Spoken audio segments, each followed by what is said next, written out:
izay lazainao amin'ny tenanao dia tena zava-dehibe lavitra noho izay lazain'ny olon-kafa aminao. Arak'izany aza raha milaza zavatra tsara ny momba ny tenanao ianao dia tsy azo anao mihitsy ny olona izay mandany andro manao izay ampidinana anao ambany ary tsy hanelingelanao akory izany rehetra izany.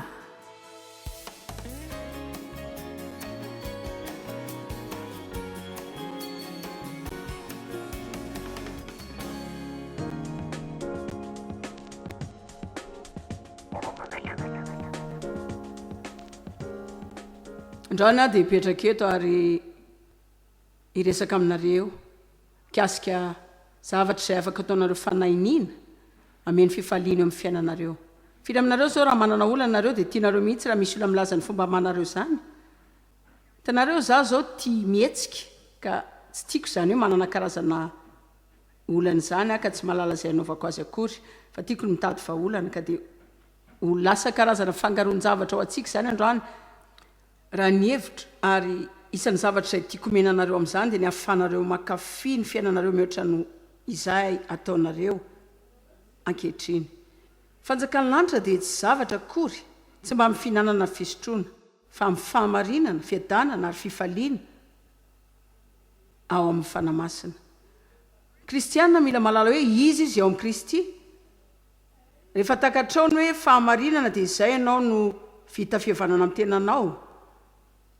Dia manomboka tianao ny tenanao amin'ny firindrana tsara afaka mankasitraka ny tenanao ianao fa namboarina araka ny endrik'Andriamanitra. Ny fahalalana hoe izy ianao amin'ny Kristy mitondra anao amin'ny fiadanana ary fiadanana dia miteraka fifaliana eo amin'ny fiainanao. Tena azo antoka mihitsy fa Satana dia miasa tsy akato avy-roena avy telo eny 420 isan'andro manao izay angalarana izay rehetra nanan'ny olona fa tsy hipetraka fotsiny isika ka hamela azy anao izany. Manana fahavalo isika anarana be da be ny antsoina azy eo amin'ny Baiboly tsisy mba tsara mihitsy izany fa tonga dia avy amin'ny hoe menarana, dragona, mpandainga, mpamitaka, le rain'ny lainga, Satana, ny devoly ary tsy izy irery ihany no ratsy dia izay fa maro tsy tambo isaina. Anjato ny isan'arivo maro angamba na koa efa tsy haintsika isaina intsony ireo hery demoniaka izay miasa foana manao izay angalarana ny fiainantsika. Fantatra fa tsy dia tiantsika ny mieritreritra izany fa izay mihitsy ilay zavatra misy aloha fa manana fahefana aminy isika fa tsy mba handresen'ny Satana izany tsika raha mipetra-potsiny. Afaka mipetraka fotsiny ianao mandra-pamangan-tary anao dia manirim-banina fifaliana fa tsy amin'ny faly anao izany. Fa milaza amin'ny olona foana tsy azo mpaniriana ny ilayntsika fa azon-damosina. Ny ilayntsika izay tokony atao dia rehefa mifoy isika manao izany dia tsotra mihitsy izany. Ka hizara zavatra aminareo androany fa raha ataonareo tokoa izany dia ampitombo ny fifalianareo. Ka raha tsy teo faly amin'ny tenanao ianao dia mba mifalia amin'ny Kristy. Mifalia noho ny amin'ny Jesosy satria ianao ny solo-tenany aty ambonin'ny tany ary ny olon-kafa izay tsy mbola namaky ny Baiboly mijery ny marika famantarana anao sy mijery ny fitondran-tenanao dia ahita raha misy fahasamihafana marina aminao sy amin'ny olon-kafa rehetra. Ka ny farafahakeliny afaka ataontsika dia ny manisy tsika eo amin'ny endritsika dia miaina mankafy izany zavatra izany izay nataon'i Jesosy ho antsika. Afaka atao amenina ve izany? Jerentsika ny Jaona 1:17 atao amin'ny écran ary tiako raha jerentsika indray izany satria izany ohatrany hoe soratra masina fototra amin'ny ty farany herinandro ty. Tiako ty teny ty. Mpangalatra dia ny devoly. Tsy avy raha tsy hangalatra sy hamono ary handringana. Zaho avy hoy Jesosy. Tiako ilay fanapahany azy. Zaho avy mba hanana ny fiainana sady hanana ny be da be tena ho feno mandra-pitobany. Tiako mba hanapa-kevitra ianareo mba hankafy ny fiainanareo ary tsy hoe atao fihetsem-po fotsiny izany. Tsy hoe ny fo maraina dia nahazo fihetsem-po manoka ny fifaliana. Tianareo fantatra ny marina lamosiko izao marary natory tamin'ny kidoro éponge izay tsy nazatra ary tena narary be ny lohako tamin'ny zavaon'ny fo maraina. Tsy maintsy tonga eto aho zaho.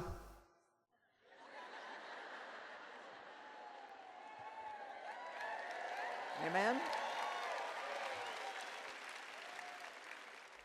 Nanomboka ny teny rery tiako ny any ny teny amin'ny tenako mialoha ny anombohan'ny devoliny azy.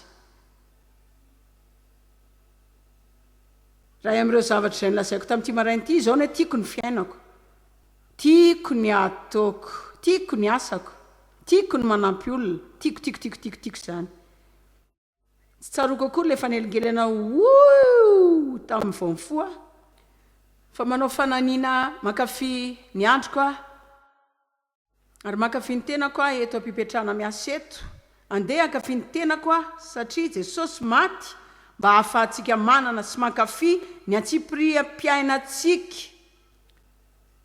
Ianao ve zao mipetraka eto androany efa manasady ny voanao avy eo am-parikina? Tena magaga ny fotoana lantsika kehitriny amin'ny fanahina izay zavatra ho avy manaraka ny ray.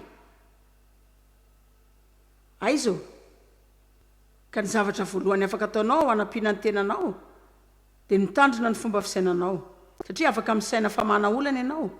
Fantatrao ve zany?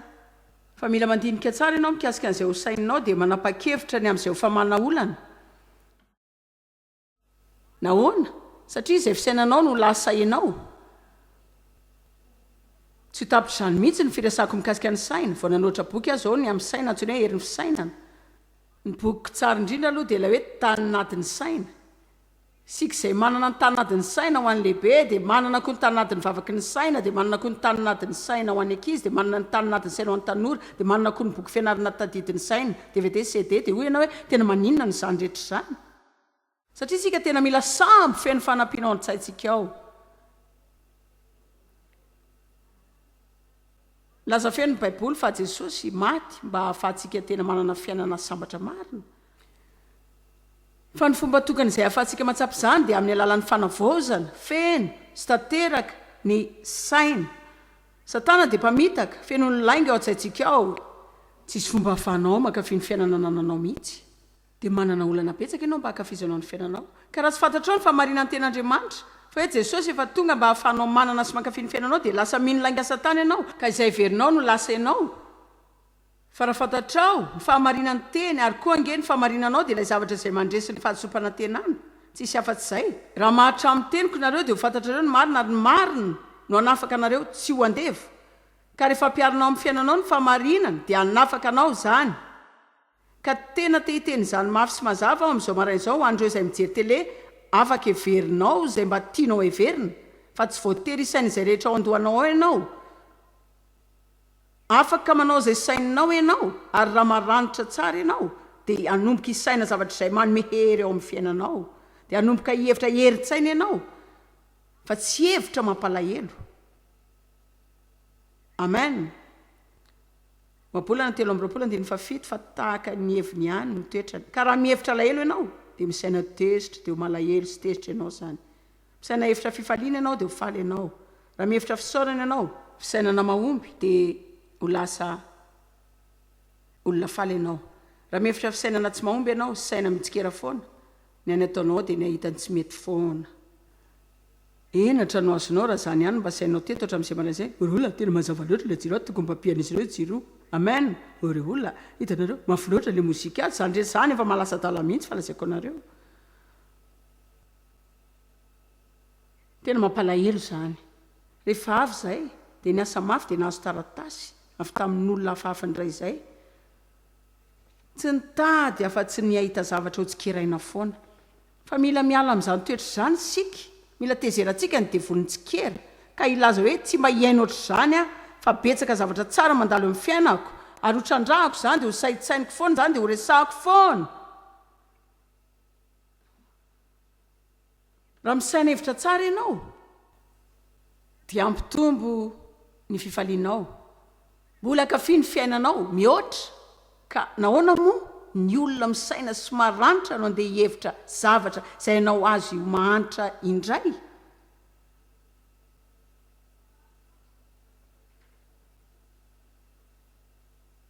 Tsy hitako izay atao amin'ny fisainako, jereo lainga Satana izany. Ary ny hevitra izany nandritra ny taona maromaro dia ny saina hoe tena tsy haiko izany, tsy fantatra akory izay teneniko anareo androany. Fa fomba iray izay ahafahanao mampakatra ny fifalianao avy hatrany dia nitandrina kokoa izay eritreretinao. Fa mba olona feno fanantenana. Fanantenana dia fiandrandrana mahomby, fiandrandrana ampifaliana, fa misy zavatra tsara hitranga eo aminao. Dia jereo ka naiza ianao zao dia afaka mihevitra milaza hoe hisy zavatra tsara hitranga amiko androany. mialohan'ny atongavako teto tamaraina dia hoe tena ho fivoarana tsara ty marainy ty dia anana fotoana mafinaritra isika za mino fa iova ny fiainan'ny olona amen Romana 5:25 mifalia amin'ny fanantenana mahantra ny olona tsisy fanantenana tsy fisiny fanantenana dia makarary fo mahatsiaro marary anaty ianao rehefa tsy misy fanantenana ary tsy mitombina ny hoe misy aminareo tonga amin'izao conférence zao mahatsiaro tsisy fanantenana mihitsy tonga endrandra-teny avy amin'Andriamanitra tonga ianao endran-drakasika avy amin'Andriamanitra ity zao teninao avy amin'Andriamanitra tsy voatery ho tsisy fanantenana ianao satria afaka manantena famahana olana arak'izany misy teny ao Baiboly izay tena tiako ilay milaza hoe afaka ny mpifarotra ny fanantenana isika fatotra manana fanantenana raha amin'ny teny hafa zany tsy mahita tao fa manana fanantenana tsy rarahako ny hoe ohatry ny adalana zany fa tsy afaka manao ninina za tsy hijanao mahantra zany foana hoenao izao dia ahoana zany manana fanantenana efa diso fanantenana farafaratsiny ianao efa mba mananteny zany efa mba faly any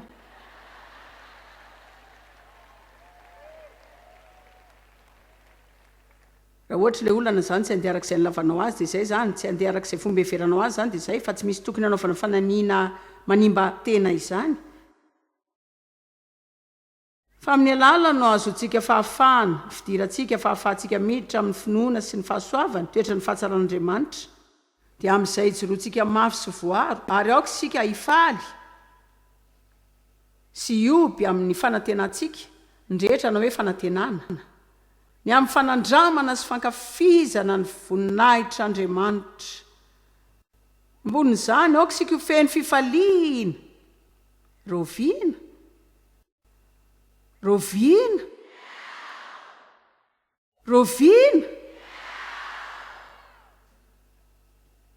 ty zao dia tena zava-dehibe mihitsy satria betsaka ny olona manao hoe za faly rehefa matetika aho za dia miteny izany hoe tena hifaly mihitsy aho rehefa izao dia hifaly mihitsy koa aho raha izany dia ho fotsiny hoe tonga dia izao aho no faly aza mamela ny tenanao hevitra hoe tena ho faly mihitsy aho rehefa tafavoaka ny université faly zany aho rehefa lehibe reto ankizy reto rehefa manambady angamba vao faly zao faly angamba raha tsy mbola manambady tena faly mihitsy aho raha mba nanana trano lehibe tena mba faly foana angamba raha tsy mandomy vidy ity trano lehibe hipetrahana ity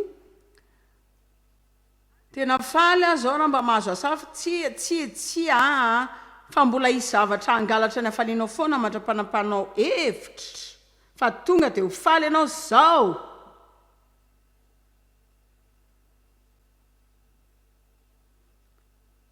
ngamba ny fahavalo zao mandangy aminao ka manao hoe tsy mitombo zany tena mitombo zany satria tena atao amin'ity tenin'Andriamanitra ity mihitsy ndao sika hifaly zao ndao sika ho feny fifaliana zao tena ao anatin'ireo karazana fanenjehana mihitsy ndao sika hifaly tanteraka amin'ny fahalalana fa ny fizahany toetra ny faharetantsika dia hitoetra vokatra tsara amin'ny farany ndao sika hifaly sy ioby tena tsy mitombo zany anatin'ny olantsika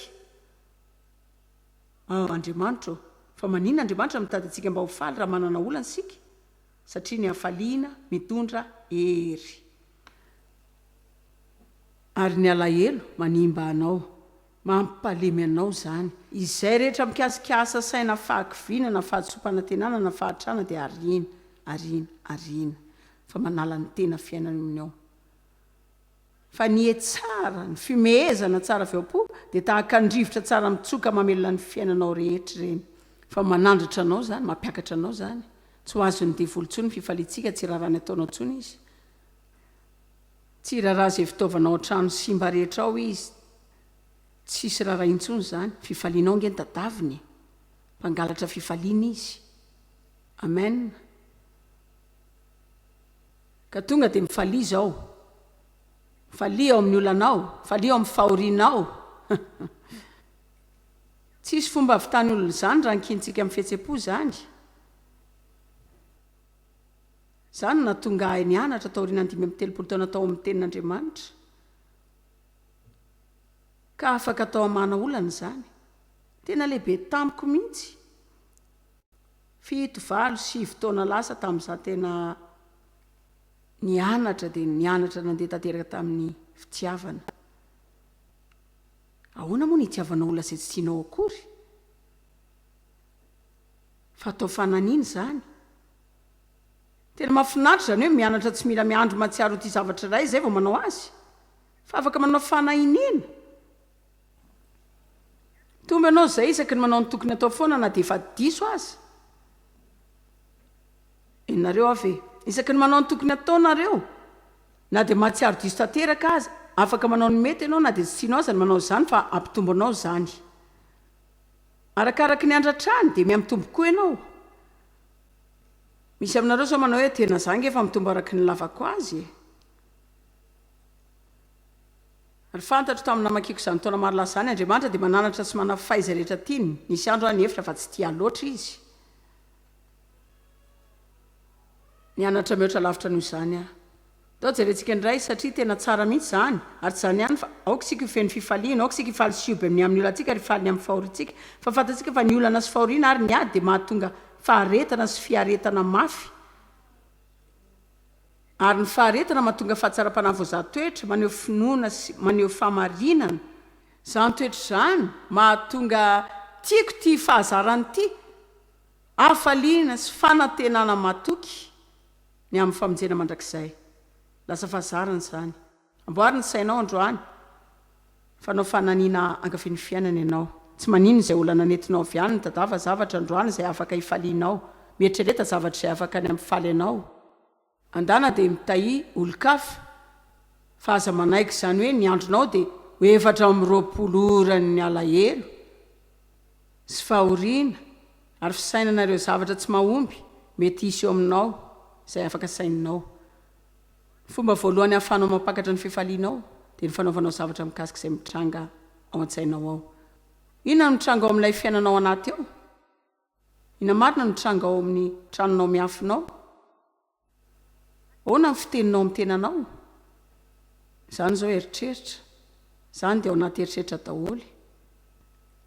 Ahoana ny fiteninao amin'ny tenanao? Ahoana ny firesako mikasika ny tenanao?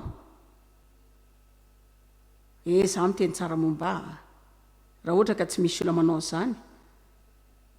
Izaho ihany ange nefa nandray tanana izany. Tsy havita nandritra ny taona maro dia nanana karazan-javatra ratsy maro any lazaiko mikasika ny tenako. Fa tsy mba hifaly izany mihitsy ianao raha tsy mianatra ny fomba hankafizanao ny tenanao. Mila mianatra mankafy an'Andriamanitra ianao mankafy ny tenanao ka rehefa manao izany ianao dia hanomboka hankafy ny olo-kafa ihany koa. Ahoana ny firesako amin'ny tenanao momba anao? Ahoana ny firesako amin'ny tenanao momba amin'ny fiainanao? Ny avinao, ny lasanao, ny olana misy eo aminao amin'izao. Na tsy ova mihitsy ity. Marary reraka, marary reraka, marary reraka, marary reraka. Dia mankany amin'Andriamanitra ianao dia manao hoe tsy azoko mihitsy hoe manina marary reraka. Marina ndao sika hanakatra fanambarana kely. Tena marary reraka aza, tsy tiako ny asako, tsy tiako ny fiainako. Tsy azoko hoe maninona ny tsy faly izay lazainao amin'ny tenanao dia tena zava-dehibe lavitra anao izay lazain'ny olo-kafa. Arak'izany raha milaza zavatra tsara momba ny tenanao ianao dia tsy azonao mihitsy ny olona izay mandany andro manao izay ampidinana anao ambany ary tsy hanelingelinanao akory izany rehetra izany satria izay fantatrao momba anao no mikaonty fa tsy izay heverin'ny olo-kafa akory.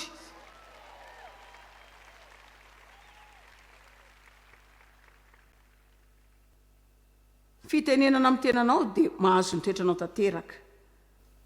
Izayko zavatra nareo tena mety ho kisidinjidina mihitsy raha tsy efa niteny tamin'ny tenako aloha. Baiboly milaza fa toeriny dia voly dia andositra izy ka raha vatany vao matsiaro izany toepo to miarendrika izany ianao. Nahita nareo ve efa nahita olona nahatsiarovanareo hoe mandeha amin'ny efitrano eo ianao dia eto misaina hoe tena mitady ady izany.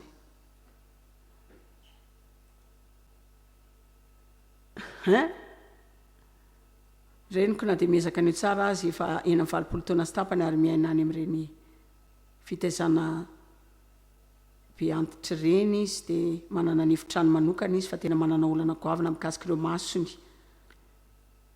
Efa tsy mahita intsony ny masony ilany ary misy katarakta indray ny iray izay tsy nikarakarainy tsara ka nandritra ny 3 volana tsy mahita tsara izy. fa efa natao opération maso dia sahirana mandeha izy dia azonareo ny olana rehetra zay setrainao amin'izany andeha hamangy azy tany andray andro dia nandeha tao amin'ny efitrany fa izy mipetraka morony fandriny dia nijery ny fandarana izy koa zay hoe mama ambainao ve mipetraka kely eo morony fandriny izy dia hoe hoe tiako ambara azo antoka mitady izay ilana vany fotsiny izy ka tsy lamina mihitsy ny fomba fihinany sakafony dia nihevitra ny mba nampy azy dia nanomboka nanao izay anampina azy fa izay rehetra nataoko dia tsy nety daholy ny farany dia nalainy ny sakafony dia ozy tsy mety aminao manao le izy fa meo ahy zavatra iny dia tady olo-kafanao azy dia ozy hoe za tena mahay mando facture fa ozy tena zany mihitsy raha zany dia hainao tsara hitanareo zao nisy fotoana teo amin'ny fiainako izay namelako izany ho tena mahakasika za mba nanokana fotoana ho avy ijery anao dia ny any mba setrinao zany dia mihevitra fa azonareo ve ilay izy dia mezako ilay izy ka araky ny mezako ny tsy nanaovan'izany intsony dia evokohatra zany rehefa sendra mpivarotra be kizitiny eny an-tsena izy matetika hitsoahako fotsiny izy satria vao maika izy indray no manitatra ilay resaka mandra-pimezan'ilay olona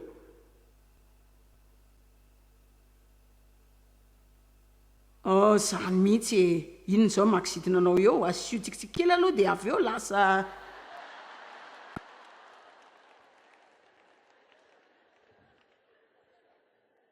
ahoana ny amin'ny sary ao tsainao inona ny trango anaty sainao inona zao no miseho amin'ny écran sainao mba misaina zavatra tsara ve anao sa ratsy mba mihiny tsara ve ianao mihiny ratsy lavitra ve rehefa mahita sary ianao ao tsainao ao ny amin'izay ho avy ny zanakao ratra izay militanao izy ireo aoriany fianarany miasa tsara mpanovany tontolo ho tsara tare karakaranao rehefa antitra ianao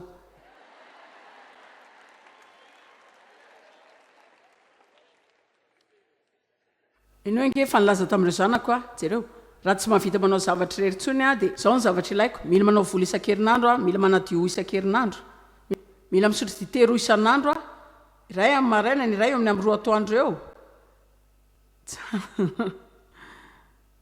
tsara aminareo milaza zavatra tsara amin'ireo zanakareo dia nizao satria raha miaina ela velo ianao dia mety izy ireo ny karakaranao aza mba mijery olo zany ka misaina hoe tsisy atenaina aminao aza mba manao zany aza mba mijery olo zany ka misaina hoe tsisy atenainany aminao fa andriamanitra mahay ny zavatra rehetrarehetra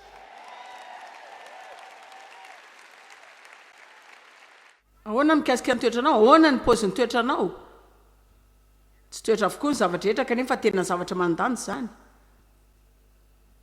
raha miona amin'ny olona ratsy toetra ianao tsy misy zavatra afaka ataonao zay ami'faly azy ireo raha ampianarinao toetra tsara ny olona tsy afaka mandrera-tsairanao zany ny devoly marina tsy te hiteny tenako mihitsy androany karazana toetra manaonany ianao enao zao manana toetra tsara eto fa za miresaka ny any karazana toetra manaonany ianao any an-trano za tsy te andre mikasika ny toetranareo eto androany fa za miresaka momban'ny tena falonareo fa mbola izy fotoana tsara eto androany ariva rapitsy koa mbola izy hihi efa amin'ilay hihi farany sika efa amin'ilay hihi farany fa ahoanany rehefa mody ao dia aveo ianao venandray latsinainy talata larobia lakamisy zoma sabotsy alahady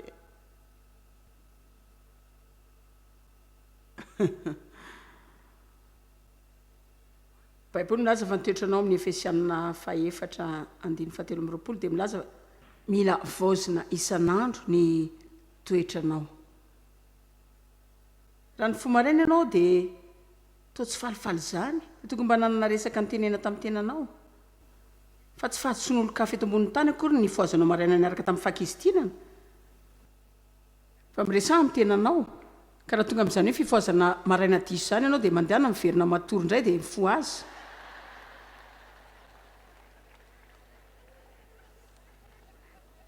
toetra feno fisaorana andriamanitra toetra feno fisaorana dia miteraka fifaliana betsaka eo amin'ny fiainanao manaova fanainina misaotra foana za zao mihitsika eto amin'ity salamo ty androany mety efa nitany saiko indroapolo isa teo zao ty ary mbola tany saiko mandritry ny andro misaorany jehovah fa tsara izy ary mandrakizay ny famindrapony tia andresiny devoly venao manombo manao ohatrany nataony zazafata rehefa avy namely azy ny fahavalon-drehetra fa hoe andriamanitra tsy ianao kory ny azoazao raiso ny toeranao mijanona tsara tsy hitany masonareo tsony reo fahavalo ireo dia nyakoaka tamin'ny tany izy nanomboka nyvavaka fa nandefa pihira izy hira dia nandefa pihira anao fiderana dia niarana andeha izy ireo ka nanao hoe dia rany Jehova fa tsara izy fa mandrakizay ny famindrapony dia rany Jehova fa tsara izy fa mandrakizay ny famindrapony fa aza manao zany eo am-piangonana fotsiny hoe mihira dia tarihan'ny mpitarika fiderana fa manaova ny fideranao manokana ao tranonao dia rany Jehova fa tsara izy fa mandrakizay ny famindrapony.